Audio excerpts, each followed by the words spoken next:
This time it is the NFC South, the poor NFC South. It's been one of the worst divisions I feel like in football over the last decade, if we're being quite frank. Yep. Right? It's always been, hey, if you're 8-8, now it has to be 8-9. You may win this division. 8-9, 9-8. That's what it has always been. We got the Buccaneers, Falcons, Panthers, Saints.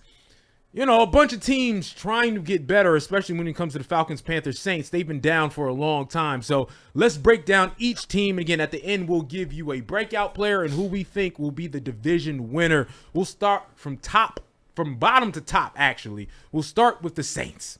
The Saints started last year, and we thought they were a juggernaut, didn't we? We were like, you better bet on them. Because they're the most, I forgot what the record was. It was like the most points through 2 games ever. 2-2. I'm 2-1 or something. You know what I mean? It was like 80 points. Right. And then it was a drastic fall off. So with that said, Dev, I'll start with you. Looking at the Saints and what's going on with them. Again, their quarterback is who? That's what they're looking at right now. Kellen Moore has gone down there. So, again, some of the Eagles stuff and some of the Eagles plays and some of the Eagles-ness hopefully will rub off on this team. So, Devin, what do you think about them? So, we're starting with Saints, right? I don't know why I was looking at Buccaneers and then you said, who's the quarterback? And I was like, it's Baker Mayfield. I reversed the rundown because the Bucs were at the top. I'm going to start with the bottom. So the Saints it is so funny to think back to the start of last regular season. Like I remember when the Eagles played them, like week 3, I think, or It was very early. And we were all so scared because they were like this terrifying offense. You know, you had Rashid Shaheed, you had like everyone was just like on it. And then I feel like after the Eagles played them and barely won. I don't remember the exact score. It was a very low scoring game.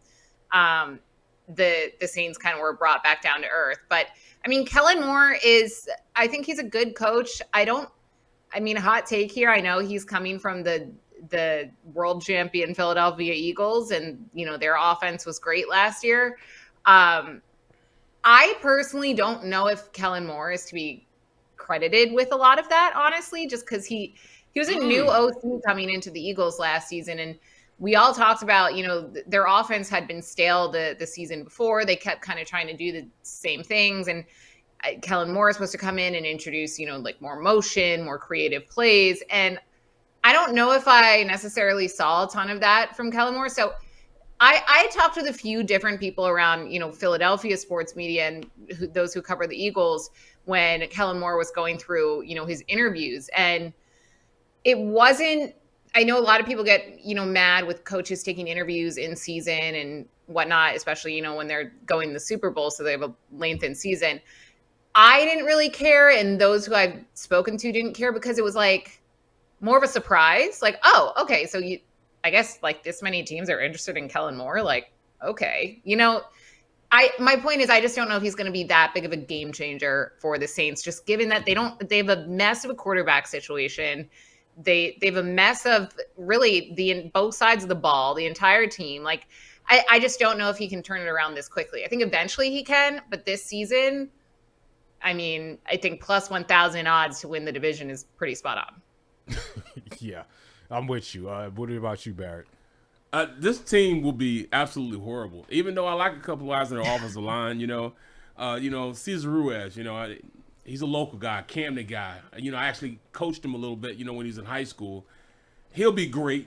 You know, Calvin Banks Jr., he's a pretty good offensive tackle. But then after that, I mean, I don't know if I truly still believe in Alvin Kamara. I thought he was the best thing since sliced bread.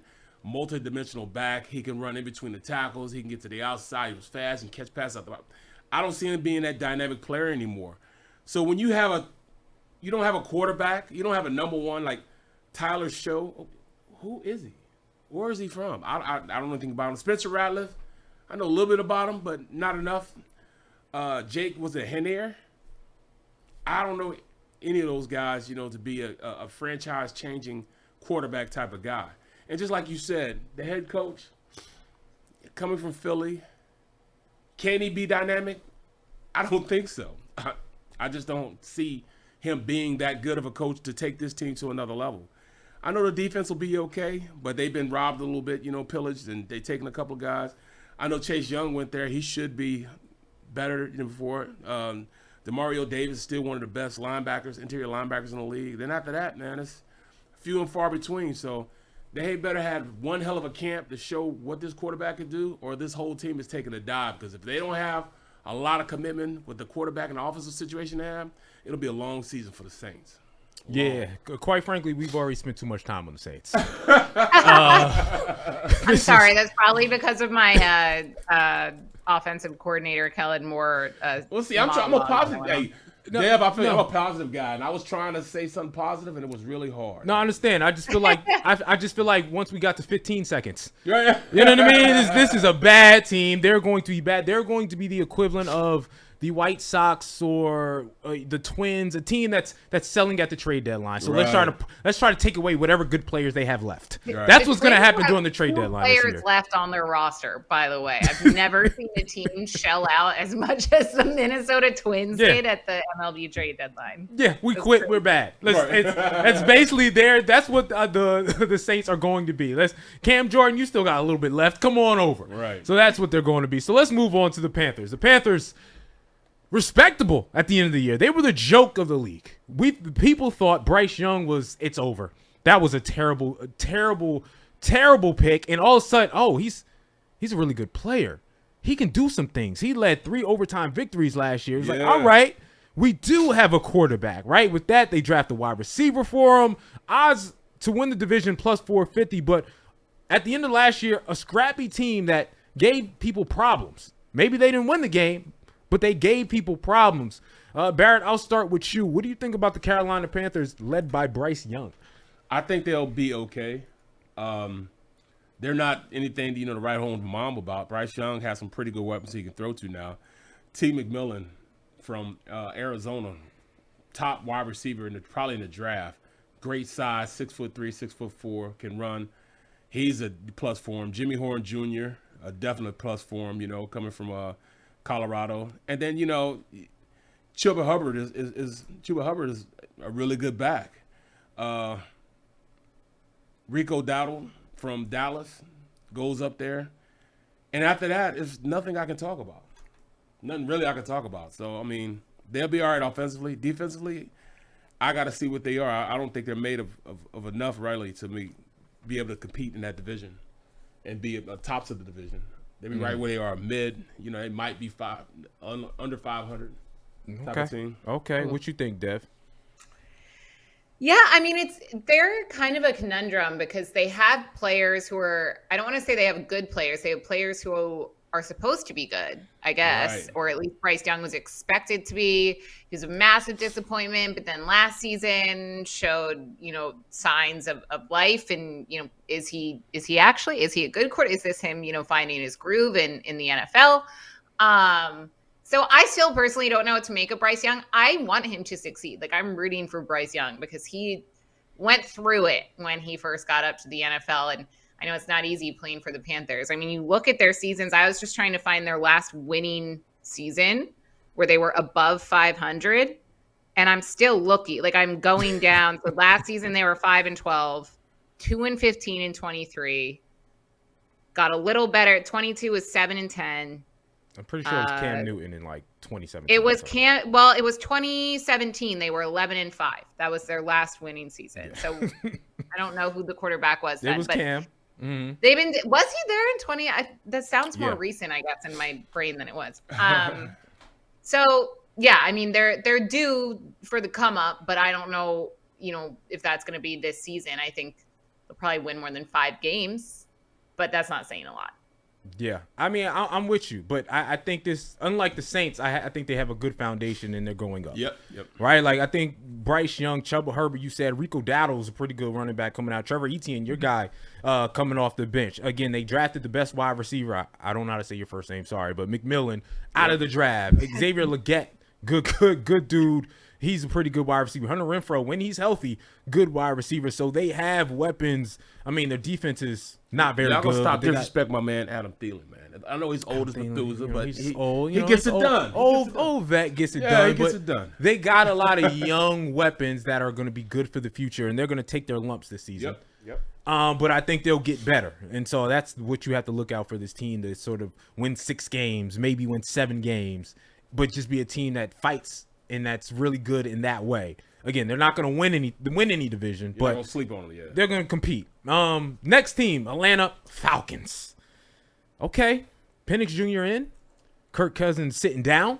He's going to take over and be the team. Again, a team that had a lot of weapons. Again, Bijan Robinson, I don't know if you heard what your boy Saquon talking about him, singing his praises. Says he has the best cuts in the game. He said over himself, he's the best cutter in the game. That's what Saquon said about Bijan Robinson. So, again, fantasy, pick him up. Bets, make sure you bet him every week. Because he's an absolute horse. I mean, that's Philadelphia wanted him before Saquon came here. So, Dev, I'll start with you. Looking at the Atlanta Falcons, Michael Penix Jr. in, they are looking to compete and win the division. What do you think about them and their chances? So the Falcons are a team that I'm just not entirely sure what to make of. Of course, the quarterback situation is like, we don't know entirely what Michael Penix is going to be. I mean, they're eating a lot of money, I guess, with Kirk Cousins after, sitting him down. I didn't know who was going to take him if he was traded or anything from the Falcons, but I'm just surprised he's still there. But he is, and like you said, Bijan Robinson is an incredible player. Drake London, they have guys who are really talented. And their defense was pretty good last season from what I can remember. They weren't elite, but they were surprisingly good. Their secondary was pretty good. So, I mean, with off-season pickups and the draft, I think they have room to improve, especially, they're in a division that, like we've talked about, is not the best. So you're competing with the Bucs. Do I think that they're going to beat the Bucs? No. I would probably take Tampa Bay in both matchups this season. But I think that if any team's going to compete the most with Baker Mayfield and the Buccaneers, it would be the Falcons. All right. She likes the Falcons, but doesn't love the Falcons. Barrett, are you the same? That's kind of how I always feel about the Falcons. Yeah. They're... Yeah. You're right. I mean, I absolutely, am all in on what they're trying to do, especially defensively. They went out and drafted in the first round 2 guys that can rush the passer, and James Pierce Jr., and then they got Jalen Walker, extraordinary outside linebacker / edge rusher. Defensively, they are going to get better. Of course, their head coach is defensive-minded coaches. But offensively, they got all the weapons for this young quarterback, Michael Penix Jr., Bijan Robinson running the rock. But then you look at it, Tyler Algier is one of the better guys that you don't hear about and taking the load off of Bijan. I mean, they do a great job of not putting everything on Bijan Robinson, but Tyler Algier is good enough to come out there and be very, very solid. I love their receivers. I mean, come on, man, Drake London. They got McLeod. I mean, Kyle Pitts is one of the guys that really needs to take that next step as far as being one of the dominant tight ends in the league. I think he was like a number 4 pick, number 5 pick, something like that in the first round. He hasn't lived up to those expectations, but he has all the physical talents you want as a player. He needs to go out there and be productive. The offensive line is pretty cool too. They're pretty solid. So they have the makings of being somebody to compete in this division. I know the division is bad, but I think they'll be right tit for tat, right there with the Bucs on competing for who's going to win this division. Yeah, Atlanta Falcons, like you said, the weapons. Bijan Robinson, Tyler Algier, Drake London, Darnell Mooney, Kyle Pitts. That's right, Mooney too. Yeah. They're disappointed with Kyle Pitts. This will be the year. Am I going crazy? And I could have sworn I saw a rumor over the summer that said Kyle Pitts was going to be traded or something. They tried to, but nobody bid for it. Yeah, nobody bid. They haven't liked him, but again, he hasn't done anything. He hasn't done anything. They haven't liked him. They felt like he was a little bit lazy, but at the same time, he was drafted into a situation where he was like, "I'm basically a wideout. You got me blocking. Like, what are we doing here?" So This is his wake up call because he has the talent. It's just whether or not he can get it done. All right, with that said, let's move on to the Bucs. All right, that's the team that has a really good coaching, has Baker Mayfield, a team that has given the Philadelphia Eagles problems in the past, a team that, you know, is always been the best of this rest of this group. Barrett, I'll start with you. The Tampa Bay Buccaneers, did they get better? Not necessarily got better, but they're going to stay right there, even with everybody else. Now, we know that Tristan Wirth is out. He's on the PUP list, so he won't play against the Eagles. But this has been the Eagles' kryptonite, you know. Since you want to say Baker Mayfield went and made him a home in Tampa Bay and has kept it. I like the running back situation, you know, Rashad White, and then, you know, you have you know, Dev's favorite running back, Bucky Irvin. You know, he was your guy, you know what I'm saying? As far as, you know, your best bets, he was your guy. So, I mean, I like them. You know, Mike Evans, Chris Godwin, really good players. I just feel as though, you know, they're going to keep it going. You know, great head coach. He gets an extension. And, you know, I mean, they have a solid front seven there. Hassan Reddick goes there. I want to see how he gets his production going in the right way and his career going back in the right direction, man. They got the best safety in the league. You know, Winfield is one of the best guys as far as, you know, being that guy that could be in the box and be deep. They have a balanced squad, and I think they'll be heads up in this division. But Atlanta's not going to make it easy for them. Let me ask you a question before we move on to us. What makes it so hard for Philadelphia Eagles? I don't know what that number is. Because, again, that's what we're going to be looking at this point is the Eagles are the top. They have the most talent. Yep. And so now it's like, who are the challengers? Defensively. What makes Buccaneers such a challenge for this team? Todd Bowles. Yes, defensively, yeah. He you know, go ahead. I mean, you can talk about Todd, the way he mixes things up, you know, how he implements his defense. It might be a whole different defense the Eagles haven't even seen, but he's able to implement those guys do it. So yeah, at least, I mean, the last few times the Bucs have played the Eagles, it's like Todd Bowles, I feel, has figured out how to stop and get in Jalen Hurts' head in a way, which isn't easy to do. And he kind of exposed Hurts to the league, 2 seasons ago, and that, like, he can't handle the blitz. Like, they just blitz like crazy. Sorry, I was about to curse, and then I decided otherwise. So, yeah, I think he just, like, has an aggressive front defensively. And then offensively, like, they have one of the best passing offenses in the league. But like Barrett just mentioned, they have guys like Bucky Irving now, you know, to help with the ball on the ground. They have Sean, your guy, Mike Evans, you know, one of the most underrated receivers in the league. And they did even have injuries last season that didn't really seem to hamper them too much.